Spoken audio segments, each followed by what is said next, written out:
Hey guys, Pajama Swag here with another Airsoft video with tactical gear again. And this one is on the Trinity company, or whatever they're called, 2-point style bungee sling. And yeah, a lot of people like these bungee slings because of the weapon retention, because I've read some stuff on the internet where if it doesn't have the bungee, sometimes their sling mount would break, and then if that would happen, especially on the back one, you'd have to probably do some damage to your stock tube right here, and then you'd have to buy a new sling adapter, which can cost you like up to like $20, and then you have to wait for it to come in, and that kind of makes you have to wait until you can play at an Airsoft game. And yeah, about this sling, I got mine in black, as you can see.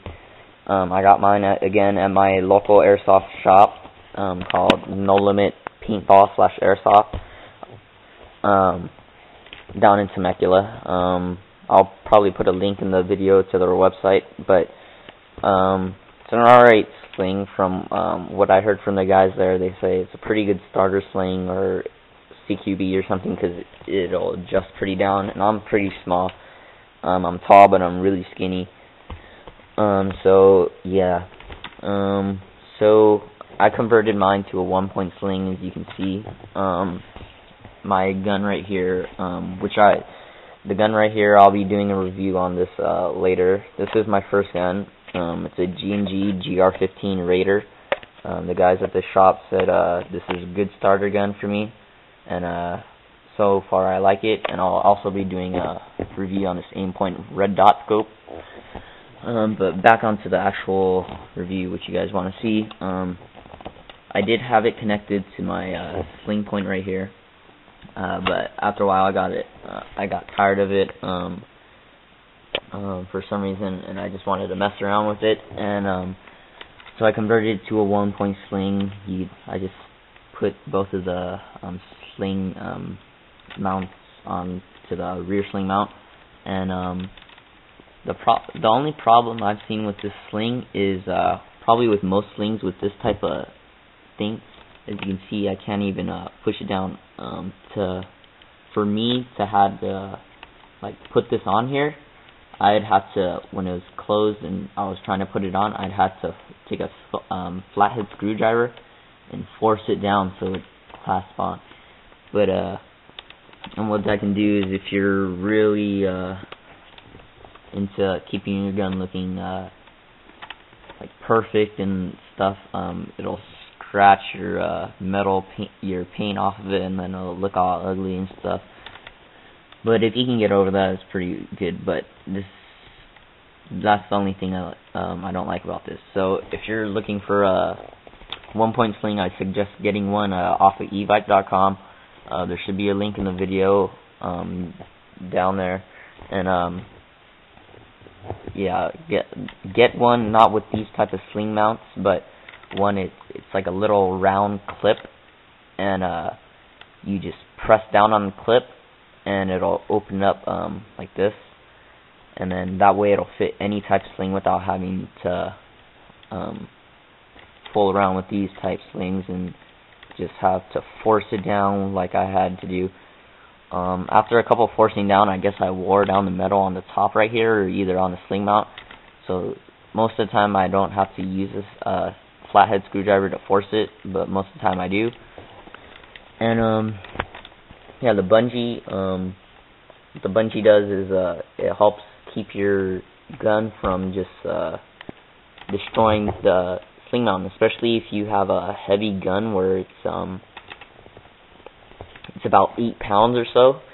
That can probably mess up your sling mount right here, and the bungee helps to reduce that tension by distributing the weight evenly and keeping the force inside the bungee. So what it'll do, like if you guys ever seen bungee jumping or whatever, if they just had a regular rope and jumped off the bridge, those guys would probably just snap their necks.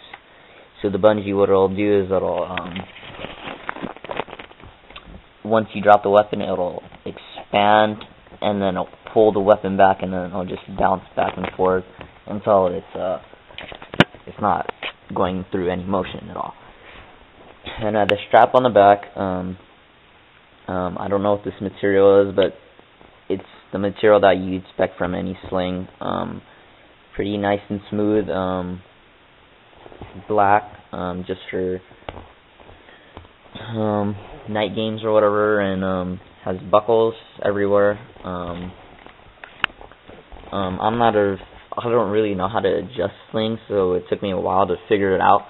And my dad, who's in the Navy and been to Iraq or whatever, he saw me struggling with it, so he had to do it for me. So I'm kind of a retard because I don't know how to adjust these things, but I'm getting better at it. But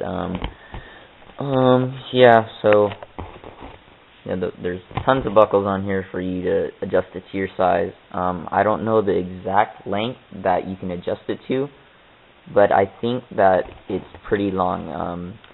Should fit about any size person. Yeah. This is a 2-point sling, so I would recommend you using it over here. But single point for me has worked pretty well, because I'm the type of person who likes to switch between weapons, or if I have to do something, I'll throw the weapon over my back. But this, when you put it on, it'll fall to your side, and it'll remove the gun from your way. If you have to do something like you have to pick up something, or you have to tie your boots or something like that.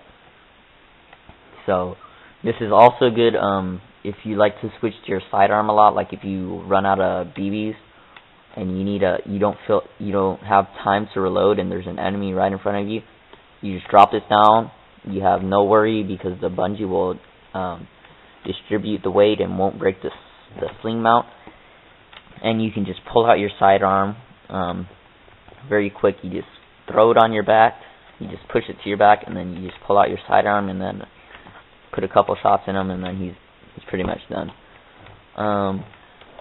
Right here, I think if you force it in, it'll probably fit any type sling mount.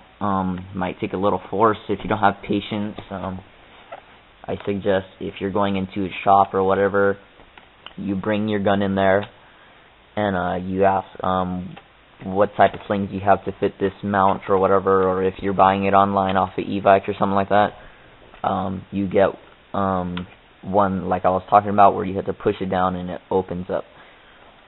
Or you just read the reviews, or you send emails to the website. That's basically pretty much it. This sling is pretty much really durable.